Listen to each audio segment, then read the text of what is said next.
Nissan Skyline GT-RR 34. Hamının tanıdığı adı ilə Godzilla.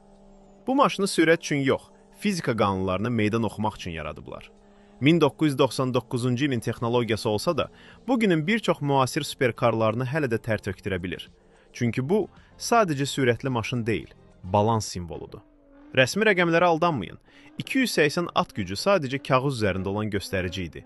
Əsl hekayə kaputun altındakı RB26 Twin Turbo mühərrikdə başlayır. Bu mühərrik elə bir şahəsərdir ki, düzgün tuning ilə 800, hətta 1000 üstü at gücünə qədər yüksəldilə bilir. Və maraqlısı odur ki, bu gücdə belə ruhunu itirmir. Çox maşın güclü olduqca idarə olunmaz olur. Amma Nissan GT-R səninlə mübarizə aparmır, səninlə rəqs edir. O sadəcə metal yığını deyil, tuning dünyasının Mona Lisası kimi qəbul olunur. Film, oyun və küçə mədəniyyətində qazandığı şöhrət onu avtomobildən çox bir simvola çevirib. Bəziləri Supra deyir, bəziləri M seriyası, amma Godzilla reputasiyası ilə danışır. İndi isə ən mübahisəli sual.